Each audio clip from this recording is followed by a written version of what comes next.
جناب اسد صاحب، یہ فرمائیے کہ یہ جو انتخابات فرانس میں ہو رہے ہیں اور جو صورتحال کچھ امبیلنس نظر آتی ہے سرکوزی صاحب کے حق میں، آپ کیا کہیں گے؟ اس کے بنیادی اسباب کیا ہیں؟ فرانس کی یہ الیکشن اگر یہ اندازے صحیح نکلتے ہیں کہ فرانسوا ہولانڈ سرکوزی کے مخالف کینڈیڈیٹ امیدوار ہیں وہ جیتتے ہیں، تو اس کے نتائج نہ صرف فرانس کے لیے، یورپ کے لیے، بلکہ مڈل ایسٹ اور افغانستان اور انٹرنیشنل ریلیشنز کے لیے بہت اہم ہوں گے۔ ابھی تو جو نظر آ رہا ہے فرانس کے الیکشن، یونان میں جو الیکشن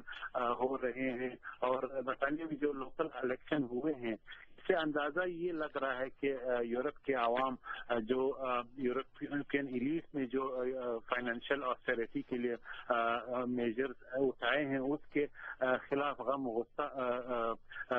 پایا جا رہا ہے، اور انہوں نے ان سیاستدانوں کو اور ان حکمرانوں کو اور حکمران پارٹیوں کو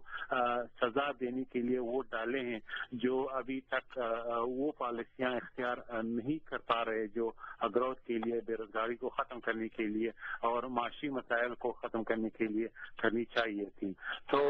فرانس کے الیکشن سے بھی یہی نظر آ رہا ہے کہ لوگ ناخوش ہیں اپنی سیاسی ایلیٹ سے۔ اب دیکھنا یہ ہے کہ واقعی اگر فرانسوا ہولانڈ جیتتا ہے تو اس سے ایک نیا بحران نہ صرف سطح پہ جنم لے گا بلکہ انٹرنیشنل ریلیشن میں بھی جنم لے سکتا ہے۔ جو میرا بنیادی سوال آپ سے یہ ہے کہ یورپی یونین میں اس انتخاب کا جو اثر پڑے گا وہ مثبت ہوگا یا منفی ہوگا؟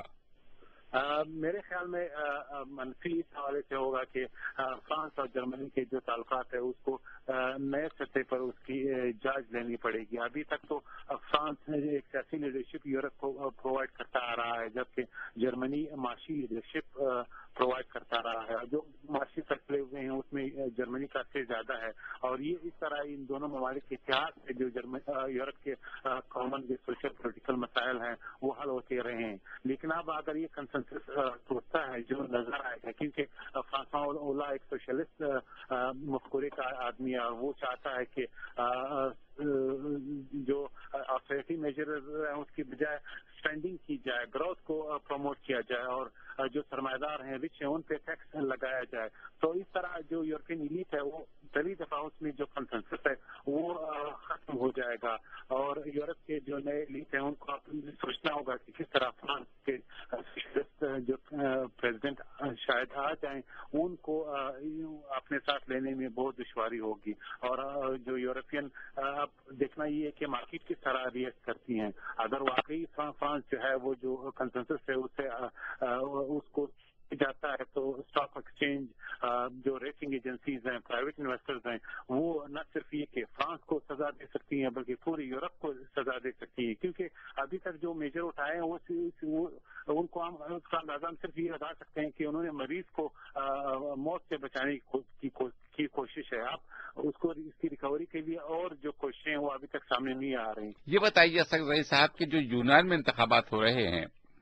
اور ظاہر ہے کہ یونان کے جو لوگ ہیں وہ بے انتہا ناراض بھی ہیں اس بات کے اوپر کہ وہاں پر جو یہ قرضوں کا بحران تھا اس نے بڑی شدت اختیار کی تھی، تو آپ کیا سمجھتے ہیں کہ حکمران پارٹی کو وہاں پر کچھ سیٹ بیکس ہو سکتے ہیں؟ اندازے تو یہی ہیں کہ حکمران پارٹی کو جو ہے اپنے ووٹرز سزا دیں گے اور اپنی ناراضگی کا اظہار کریں گے، جس طرح جو ٹرینڈ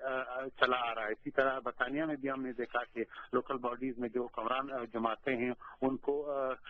خاطر خواہ کامیابی حاصل نہیں ہوئی اور اپوزیشن کو جو ہے زیادہ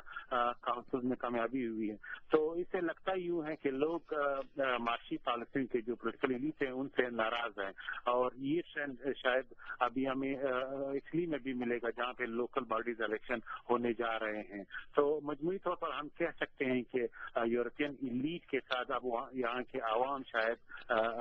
نہیں رہے۔ اسد صاحب، اب میرا آپ سے جو سوال ہے اگلا، وہ آپ نے دیکھا ہوگا کہ ایران کے بھی پارلیمانی انتخابات ہوئے ہیں جو دوسرے مرحلے کے آخری بتائے جائے ہیں، ان سے یہ پتہ چلتا ہے کہ صدر محمود احمدی نژاد صاحب کو ایک بڑا دھچکا لگا ہے وہاں پر، اور ان کے حامیوں نے جمعے کے روز کی ووٹنگ میں 65 میں سے صرف 13 نشستیں جیتی ہیں، جس سے تجزیہ کاروں کے مطابق آئندہ سال کے صدارتی انتخاب میں بھی اثر پڑ سکتا ہے، اور نتائج سے یہ بھی پتہ چلتا ہے کہ ایران کی اکثریت نے مذہبی قیادت خاص طور سے آیت اللہ خامنائی کے لیے حمایت کا اظہار کیا ہے. کیا یہ ایران میں کوئی تبدیلی کی نشاندہی کرتی ہے صورتحال؟ میرے خیال میں چیلنج یہ ہے کہ کس طرح ایران کی جو پولیٹیکل لیڈرشپ ہے وہ مذہبی قیادت کے ساتھ ہم خیال ہو، کیونکہ ہم دیکھ رہے ہیں کہ امریکہ کے ساتھ انٹرنیشنل کمیونٹی کے ساتھ ایران کے بہت اہم مذاکرات ابھی اس مہینے ہونے جا رہے ہیں جی. اور اس میں ایران نہیں چاہے گا کہ اندرونی طور پہ جو سیاسی لیڈرشپ ہے وہ تقسیم ہو اور اسٹریٹجی پہ ان کے اختلاف ہوں. یوں بھی لگ رہا ہے کہ ایران کی جو مذہبی لیڈرشپ ہے، مذہبی رہنما ہیں، وہ چاہتے ہیں کہ اگر کوئی ڈیل ہوتی ہے ویسٹ کے ساتھ، جو کہیں تجزیہ نگار کہتے ہیں کہ ایران اب اس دفعہ جینوئنلی کوشش کر رہا ہے کہ کوئی ڈیل ہو اور جو بحران سامنے ہے اس کو وہ ٹل جائے کسی طرح، اسی طرح جو ایران کا حق ہے وہ بھی تسلیم کیا جائے کہ پورا امن نیوکلیئر ٹیکنالوجی کی جو راہ گامزن ہے وہ بھی جاری رہے. تو ایران کا جو مذہبی رہنما ہے وہ اس حوالے سے چاہے گا کہ پارلیمنٹ میں بھی ان کی بالادستی ہو اور جو اسپیس ملا ہے سویلین لیڈرشپ کو وہ کم ہو. جناب اسد رئیس صاحب، ایک آخری آپ سے سوال ہے، ٹائم ہمارے پاس اب 1 منٹ کا رہ گیا، بڑا مشکل، کہ جو بات خان اکبر آفریدی صاحب نے کہی تھی، آپ اس سے کچھ کمنٹ کرنا پسند کریں گے؟ میرے خیال میں ابھی تک اوباما ایڈمنسٹریشن کو اس بات کا ادراک نہیں ہے کہ افغانستان میں آئندہ 2 سالوں میں امریکہ کے مسائل زیادہ ہو جائیں گے، اور اس کے لیے ایک اسٹریٹجک لیول پہ امریکہ کو کنسیشن دینی پڑیں گی، نہ صرف یہ کہ افغانستان میں جو اسٹیک ہولڈرز ہیں ان کو، بلکہ افغانستان کے ہمسایوں کو بھی، بالخصوص پاکستان کو. میرے خیال میں اگر پاکستان کے ڈیمانڈ ہیں وہ کئی حد تک جینوئن ڈیمانڈ ہے، اور امریکہ کو کوئی سولوشن اس کے لیے نکالنا چاہیے، چاہے وہ ڈرون حملوں کا مسئلہ ہو، چاہے وہ امریکہ کے ساتھ باہمی تعلقات ہو، کیونکہ امریکہ کے جو نیشنل سیکورٹی کے مفادات ہیں وہ پاکستان کے نیشنل سیکورٹی کے مفادات سے جڑے ہوئے ہیں. ابھی جو ڈس ایگریمنٹ ہے وہ فاٹا کے حوالے سے ہے، اس کے لیے کوئی امریکہ کو کوئی دوسرا پلان لانا چاہیے تاکہ جو ان کے تضادات ہوں وہ حل. اچھا، 30 سیکنڈ میں اس سوال کا جواب دیجیے کہ سیریا کا مستقبل آپ under this resolution of United nations کیا دیکھتے ہیں؟ 30 سیکنڈز. میرے خیال میں پہلے بھی یہ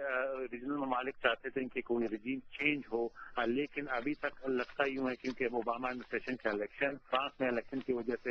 کوئی ڈیسیجن لینے میں ان کو دقت آ رہی تھی. اب اگر گراؤنڈ لیول پہ کوئی ایسی پیش رفت ہوتی ہے، مثلا جو اپوزیشن ہے وہ کوئی